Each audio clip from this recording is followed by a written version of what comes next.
परमेश्वर पिता का धन्यवाद करता हूँ। परमेश्वर पिता ने मुझे एक सुंदर समय दिया और यहाँ पर हमारे सभी टीचर गणों का भी मैं धन्यवाद देना चाहता हूँ। उन्होंने भी मुझे एक सुंदर समय दिया परमेश्वर के वचनों को लेकर आने के लिए। और यहाँ पर बैठे मेरे तमाम बड़े भाई और छोटे भाइयों को मैं धन्यवाद देना चाहता हूँ। आप भी मुझे सुनने के लिए बैठे। प्रचार में जाने से पहले मैं एक छोटी सी बात बताना चाहता हूँ कि जब हम कुछ बातों को समझते हैं तो वो एक कहानी के रूप में और उस कहानी के जरिए हम सीखते हैं।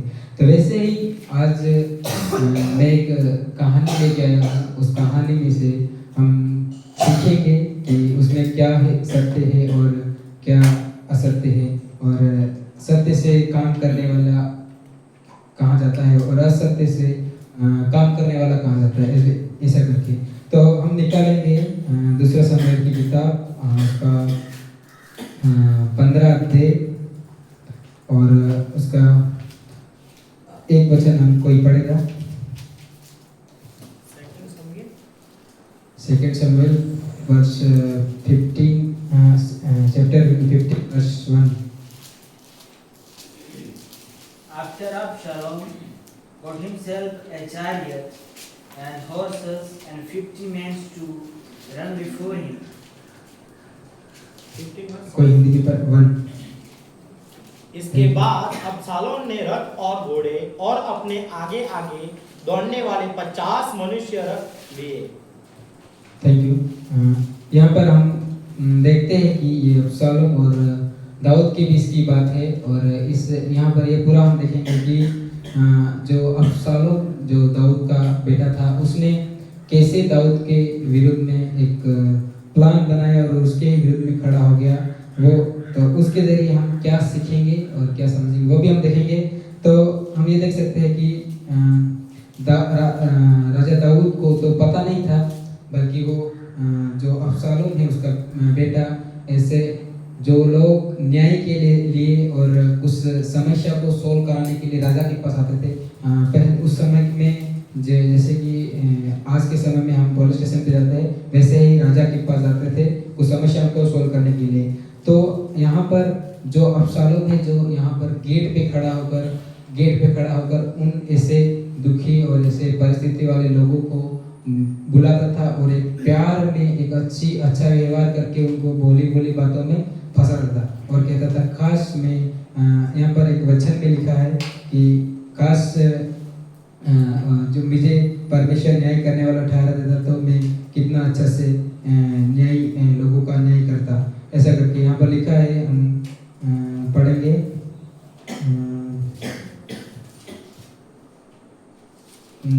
लिखा है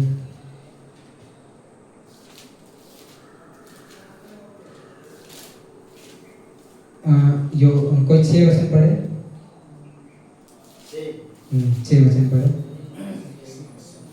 Thus Absalom did to all of Israel who came to the king for judgment. So Absalom stole the heart of the men of Israel.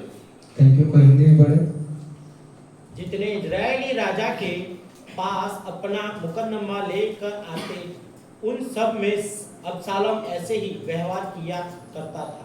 इस प्रकार अबशालोम ने इजरायली मनुष्य के मन को हरा लिया। Thank you.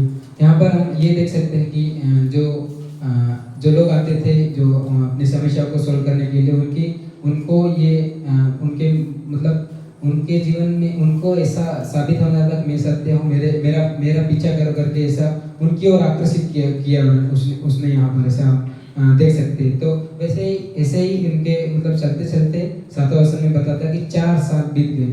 4 साल तक उसने ऐसे ही किए और एक बड़ा अच्छा सा झुंड बना लिया। और झुंड बनाने के बाद में अबशालोम ने राजा से अनुमति मांगा और हेब्रोन को जाकर वो एक बलि चढ़ाया, यानी जाकर बलि चढ़ाया और वहाँ पर उसकी जो मन्नत है वो पूरी करके ऐसे वहाँ पर मांगा। और उनका कुछ और अलग ही प्लान था। वहाँ जाकर ये जो अबशालोम हेब्रोन को गया और वहाँ जाने के बाद में फिर उसने क्या कहा कि जो उनके उसने एक अच्छा सा बना लिया था कम्युनिटी और उनको उनमें से कुछ सेनापति भी खड़े कर दिए थे और उनको ये बोल दिया उसने कि जो वहाँ पर हेब्रोन में जाते हैं, जैसे ही मैं वहाँ पर बलि चढ़ाऊँ तो आप वो बोल देना कि हेब्रोन में अब्शालोम राजा हुआ है करके, ऐसा एक नारा लगाने के लिए बोला। और वही संदेश सेम एक व्यक्ति आकर दाऊद को बताता है, और दाऊद ये बात सुनकर डर के मारे वहाँ से भाग जाता है। और भागने के बाद में भाग जाता है अपने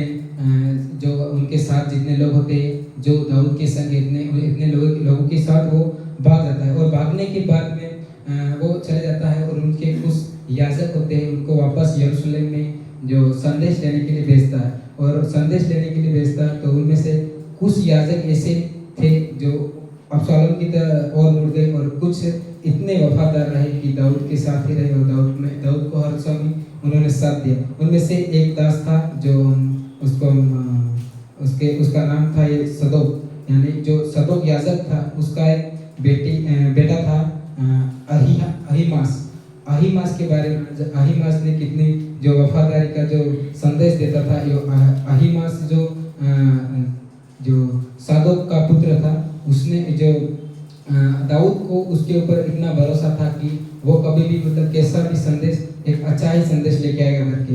तो यहाँ पर हम ये देख सकते हैं कि दाऊद भाग गया, और भागने के बाद में वापस अब्शालोम यरूशलेम में आया, और यरूशलेम में आने के बाद में वो उनके सैनिकों ने दाऊद का पीछा किया। और दाऊद का पीछा करते वक्त जो अब्शालोम है वो एक वचन में देखेंगे 18 का 9 से कोई पढ़े, 18 का 9 पढ़े। वहाँ पर बताया है कि अब्शालोम दाऊद का पीछा कर रहा था, एक घोड़े के समान किसी पे उस पे बैठ के। कोई वो वचन पढ़े। संयोग से अब्शालोम और दाऊद के जनों की भेंट हो गई। अब्शालोम एक चक्कर पर चढ़ा हुआ जा रहा था कि खच्चर एक बड़े बाज वृक्ष की घनी डालियों के नीचे से गया, और उसका सिर उन बाज वृक्ष के अटक गया, और वह अंधेरे में लटका रह गया, और उसका खच्चर निकल गया। Thank you. हाँ, तो यहाँ पर 9 वचन में हमने पढ़ा कि जो अब्शालोम है दाऊद को मारने के लिए दाऊद के पीछे चला था। तो इसमें हम जो खच्चर है इसके बारे में पढ़ेंगे। तो इसके बारे में मैंने थोड़ा चर्चा किया था। खच्चर ये वो जानवर है, इसके बारे में थोड़ा आप समझ गए होंगे, कोई जानते हुए हो, और जिसको पता नहीं वो मैं पर्सनली भी बता दूंगा। वो था तो वो युद्ध के लिए जा रहा था, और बांज एक झाड़ी वाला वृक्ष है, उसमें उसका ये सर फंस गया और वहीं पे लटक गया, और वो जानवर उसके नीचे से निकल गया। वैसे लटका रहा। तो वहाँ पर हम देख सकते हैं कि जो एक मनुष्य था, वो जो सदोक को आकर बताया, उसने सदोक को आकर ये बताया कि अबीमेलेक वहाँ पर बांज में लटका हुआ है, वो वहाँ पर है। तो उस जो सदोक ने वहाँ पर क्या इसको दिया, हम पढ़ेंगे 10 भी पढ़े कोई, 10 वचन 18 का 10 हिंदी में कोई अच्छे से पढ़े, 10 और 11 12।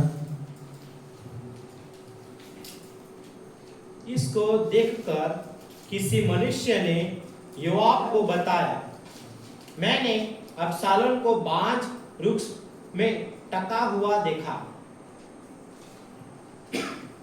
11 भी पढ़े। योआब ने बताने वाले से कहा, तूने यह देखा, फिर क्यों उसे वही मारने के भूमि पर न गिरा दिया?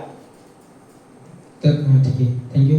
यहाँ पर जो सॉरी मैंने सदोक करके याजक का नाम है, यहाँ पर सदोक याजक तो वो उधर था। यहाँ पर ये योआब याजक है। ये याजक जो इसको आकर एक मनुष्य ने बताया कि अब्शालोम वहाँ पर लटका हुआ था। तो उसने क्या कहा उसको कि तुम उसको वहाँ पर गिरा कर क्यों ना मार दे, अगर तुम मार देता तो तेरे को बहुत सी शांति वगैरह ये मिलता है। तो उस व्यक्ति ने उस योआब से कहा कि नहीं, राजा दाऊद ने ऐसा कह रहा था कि नहीं, जो अब्शालोम को नहीं मारना, उसको अच्छे से समझाना करके।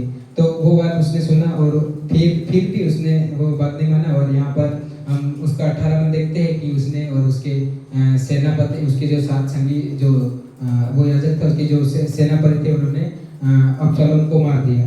तो यहाँ पर हम ये देखते हैं कि जो दाऊद था वो एक सत्य से चल रहा था, और जो अब्सलोम था वो एक झूठे मतलब चाण पट्टी करके मतलब राज्य छीनना चाहता था। और दाऊद का भरोसा परमेश्वर पर था, इसलिए उसने जब से वहां से वो भागा तब से मतलब परमेश्वर पर भरोसा था। और दाऊद के मन में ना कोई ऐसा जो सोच था कि मैं अब्सलोम को मार कर वापस मेरा राज्य ले लूं और ऐसा, क्योंकि अगर उसके पास एक ऐसा सोच रहता तो वो उसी समय मतलब जो बलि चढ़ाने के लिए वहां गया, तभी वो अपनी सेना को भेजकर अब्सलोम पर अटैक करा सकता था, या फिर कैसे भी करके उसके विरुद्ध में खड़ा होता।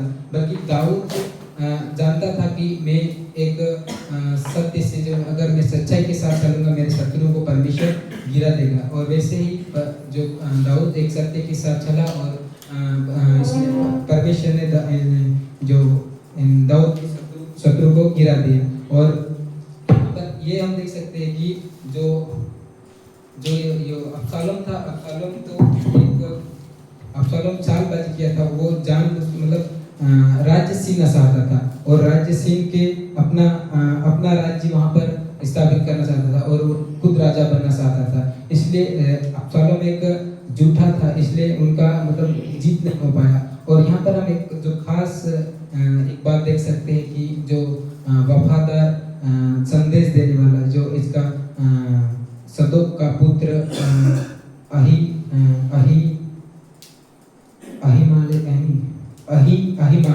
अहीमास जो सदोक का पुत्र था, वो उससे दाऊद एक अच्छा प्रेम करता था, और जो ये एक याजक का पुत्र था इसलिए उस पर एक अच्छा भरोसा भी करता था, क्योंकि हर बार में जो भी ये संदेश लाता था तो एक अच्छा संदेश लाता था करके उस पर भरोसा भी करता था, और उसके बातों पर वो निर्भर था। तो जब ये इसका जो अब्सलोम मर गया, अब्सलोम को मार दिया और पत्थरों से उनको डांट दिया, तो ये अब्सलोम ने कहा कि मैं जाकर दाऊद से कहूं कि जो अब्सलोम की मृत्यु हो गई है, अब्सलोम अब नहीं रहा है करके। तो जो योआब जो होता है जो याजक, उसने क्या कहा कि इसको रोका, अहीमास को रोका। क्यों रोका? कि इसको रोकने का कारण ये है कि दाऊद राजा अब्सलोम को मारना नहीं चाहता था। अब्सलोम से मतलब वो कितना भी उसके विरुद्ध खड़ा है, बल्कि उसे एक अच्छे से समझाने का ऐसा कुछ सोच था, तो वो उसे मारना नहीं चाहता था। तो अगर ये जाकर उनको बता देगा, क्योंकि वो राजा दाऊद जानता था कि ये जो अहीमास एक अच्छा खुश खबर लेके आता है, कोई बुरा खबर नहीं लेके आता है करके।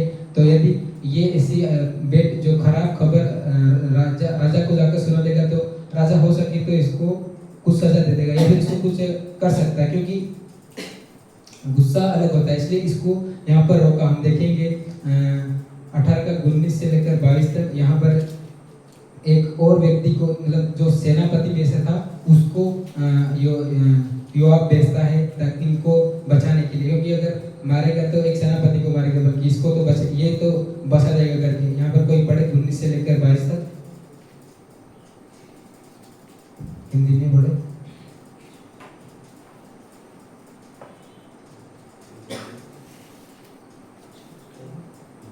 से लेकर 22 तक, 18। तब सेदो के पुत्र अहीमास ने कहा, मैं दौड़कर राजा को यह सुसमाचार दे कि यहोवा ने न्याय करके तुझे तेरे शत्रु के हाथ से बचाया है। योआब ने उससे कहा, तू आज के दिन समाचार ना दे, दूसरे दिन समाचार देने पाएगा, परंतु आज समाचार ना दे, इसलिए कि राजकुमार मर गया है। तब योआब ने एक कुशी से कहा, जो कुछ तूने देखा है वह जाकर राजा को बता दे। तब कुशी योआब को दंडवत करके दौड़ गया। फिर सेदो के पुत्र अहीमास ने दूसरी बार योआब से कहा, जो हो सो हो, परंतु मुझे भी कुशी के पीछे दौड़ जाने दे। योआब ने कहा, मेरे पास मेरे बेटे तेरे समाचार का कुछ बदला ना मिलेगा, फिर तू क्यों दौड़ जाना चाहता है? उसने यह कहा, जो हो सो हो, परंतु मुझे दौड़ जाने दे। उसने उससे कहा, दौड़। तब अहीमास दौड़ा और तराई से होकर कुशी के आगे बढ़ गया। Thank you. यहाँ पर हम ये पढ़ते हैं तो हमको ये समझ में आता है कि जो अहीमास है ये हर समय मतलब संदेश देने वाला था। जो भी कुछ होता था युद्ध में, वो युद्ध में वहाँ से संदेश लेकर राजा तक पहुँचाता था। तो यहाँ पर ये वही ये जो अब्शालोम को मार दिया करके आप जीत गए करके ये वाला संदेश भी देने के लिए वो तैयार हुआ, बल्कि यहाँ पर योआब ने इसे रोका। क्योंकि यहाँ पर हम 22 वचन में सीधा पढ़ते वक्त समझ में आता है कि तू कुछ बदला ना मिलेगा, मतलब तू अगर ऐसा समाचार देगा तो तू भी मतलब राजा तुझे भी मार सकता है, क्योंकि राजा को गुस्सा आ जाएगा तुमने क्यों उसको मारा करके ऐसा।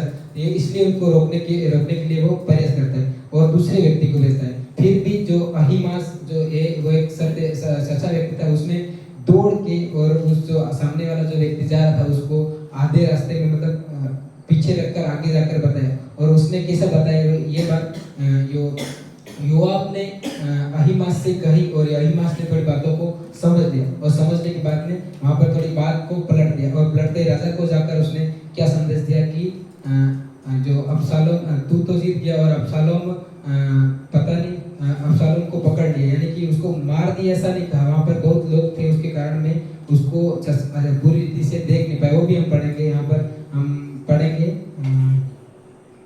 20 पढ़ेगा कोई, 28 पढ़ेगा कोई, 18 का 28। तब अबीमास ने पुकार के राजा से कहा, सब कुशल है।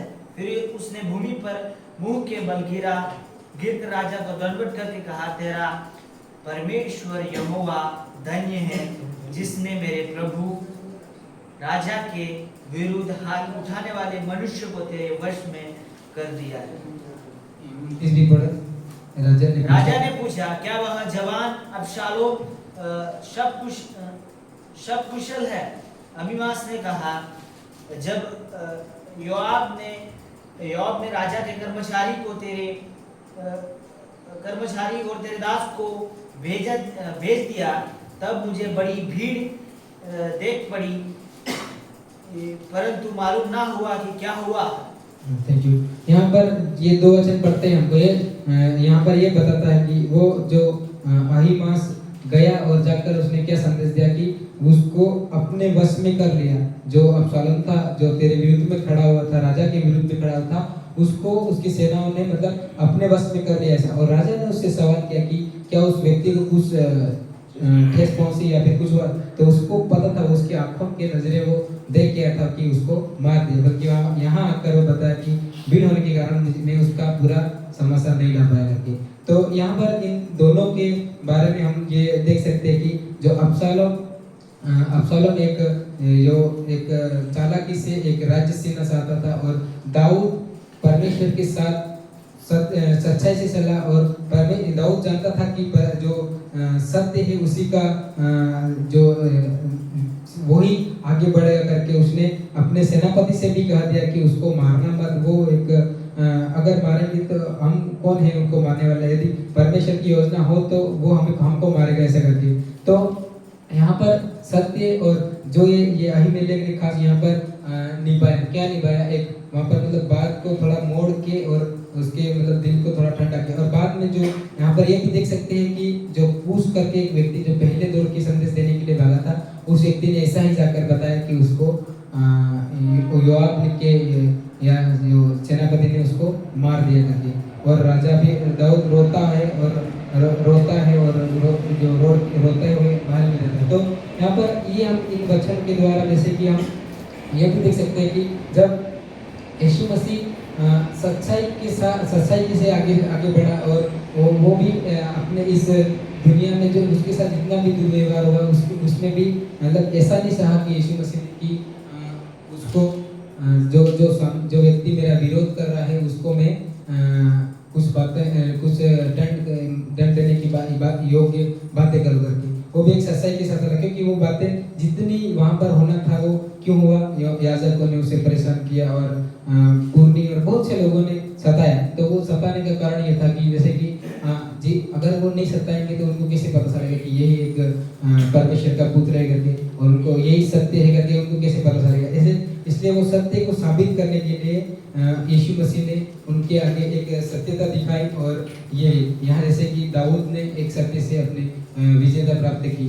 तो हम इन बातों के थ्रू ये सीख सकते हैं कि अगर इन दिनों में हम भी यहाँ पर पढ़ाई कर रहे हैं, तो पढ़ाई कर रहे हैं तो हमें यहाँ पर बहुत सी बातें हम सीख रहे हैं। सीखने के बाद में हमारा मतलब हर एक जन का यही मकसद है कि हम सीख कर जाकर सेवा करें। जैसे हर एक आज के ज़माने में वांदरी सेवा कर रहे हैं और पहले भी कर रहे थे, ऐसे जाकर हम भी सेवा करें, क्योंकि हम जब अपने घर से ही जैसे कि आए सीखने के लिए और सीखने के बाद में जाकर परमेश्वर की सेवा करेंगे जैसे। तो यहाँ पर हम ये सीख सकते हैं कि हम जो कुछ सीखे उनको मन लगा के सीखे और एक सच्चाई और एक सत्यता से सीखे, और वो अगर हम सत्य से सीखेंगे तो वो सत्य हमारे साथ हमेशा रहेगा। जैसे कि राजा जब से वहाँ से भागा तब से लेकर उनके जेल में मतलब उसने सेना को ऐसा भी आदेश नहीं दिया कि जाकर जो उसके ऊपर अटैक करो और उसको अब्शालोम को मार दो या फिर अपने वंश में कर लो, ऐसा नहीं था। तो अगर हम भी जो कुछ हमें यहाँ पर सीखा है हमको मतलब हम ऐसे देखें तो हमारे पर मतलब बहुत कुछ कठिन लगता है और मन नहीं करता है करता। तो ऐसी बातों में हमें परमेश्वर से कहना है कि परमेश्वर हमें एक अच्छा मन दे और नई नई बातों को ग्रहण करने के लिए, सीखने के लिए, और ऐसी बातों को हमारे जीवन में हमें लेना है। ताकि क्यों लेना है कि हमें आगे अगर हम सेवकाई करेंगे और सेवकाई के समय में हम लागू कर सके और हमारे जीवन में उनका जो उपयोग है वो पूर्ण रीति से होने पर, जैसे कि यीशु मसीह ने पूरा अपना संपूर्ण जीवन जो मकसद के लिए आया वो मकसद के लिए दे दिया। वहाँ यहाँ तक कि उसको मरने का समय है तो मरने का भी उसने मतलब ऐसा नहीं समझा, सिर्फ परमेश्वर से इतना कहा कि पिता आपकी इच्छा हो तो ये कटोरा मेरे आगे से हटा लिया जाए, बल्कि आपकी इच्छा नहीं हो तो रहने दे करके। तो अगर हम एक सच्चाई के साथ मतलब एक अच्छी रीति से हम सीखेंगे तो वो जो ये शिक्षा है तो हमारे साथ मतलब हर समय एक अच्छी हम अच्छाई की ओर ही बढ़ेंगे, और जो परमेश्वर का भरोसा, परमेश्वर का विश्वास है वो हमेशा हमें मतलब हर एक बातों से बचाता रहेगा। जैसे कि एक बात में मुझे याद आया, मैं जब ये प्रचार ऐसे ही तैयारी कर रहा था तब उस समय मेरे जेब में मतलब एक बात याद है, जो एक इधर से हम वेकेशन पे घर पे गए उस समय कि एक भाई और उसके पूरे परिवार ने हमसे एक क्वेश्चन किया कि बोला कि यीशु और परमेश्वर और पवित्र आत्मा कैसे एक हो सकते हैं ऐसे करके। उसके बारे में यदि हम उसके बारे में अगर अच्छे से हमको पूर्ण रीति से पता रहता है तो हम उसको वहीं पर अच्छे से बता सकते थे। बल्कि बताने के लिए भी हमने काफ़ी ट्राई किया, हम सभी भाई थे वहाँ पर उस बंदे का पता नहीं कैसा माइंड था तो उल्टी उल्टी बातें ले जा रहा था। तो ये कहने का मकसद ये है कि हमको अगर हर एक बातों को हम अच्छी रीति से उसको समझ लेंगे तो कैसा भी सवाल आए हमारे जीवन में हम उसको झट देकर उसको हम आंसर दे सकते हैं। तो और हमें जो कुछ करना है एक सत्यता से करना और सत्य से ही आगे बढ़ना। जैसे कि यीशु मसीह ने उसी प्रकार से अपने चेलों को भी सिखाया और हमें भी यही मतलब आज के समय में जो हम शिक्षा लेते हैं हमारे इस शिक्षा में भी हमें भी यही सिखाया जाता है कि जो सत्य है उसको ही उसके पीछे ही जाना और उसको ही लेके चलना। जो अगर हम किसी दूसरे लालच में और इसमें चलेंगे तो कैसे भी करके किसी दिन एक ना एक दिन तो फंस सकता है इस व्यक्ति। जैसे कि अब्शालोम एक सालाबाजी करके अपना राज्य स्थापित करना चाहता था, तो वो परमेश्वर की योजना नहीं थी, इसलिए वो अपने उसमें यहाँ पर किसी की गलती थी। किसकी गलती? उसकी खुद की गलती है, क्योंकि झाड़ में तो उसको नीचे नमना था, उस झाड़ियों में नीचे नहीं नमना, सीधा ऐसे ही चला गया था उसके घमंड के कारण, और तो वो वहाँ पर उसका खुद ही डेट हो गया। तो इसलिए हमें एक अच्छा ही कार्य के लिए तैयार होना है और अच्छा ही करते रहना है। अगर हम एक सत्य के साथ चलेंगे तो सत्य हमें मतलब स्वतंत्र करेगा और हमेशा हमारे साथ रहेगा। अगर हम कुछ बातें बढ़ा चढ़ा के और कुछ ऐसा करके मतलब बढ़ा चढ़ा के दिखा के ये करेंगे तो वो एक दिन सामने आ जाएगा कि ये ऐसा ऐसा है। इसलिए तो मैं आशा करता हूँ कि आज का ये वचन आप सभी को बहुत अच्छे से समझ में आया होगा। परमेश्वर पिता का धन्यवाद करना है। आमीन। Thank you. आइए हम लास्ट प्रार्थना करते हैं।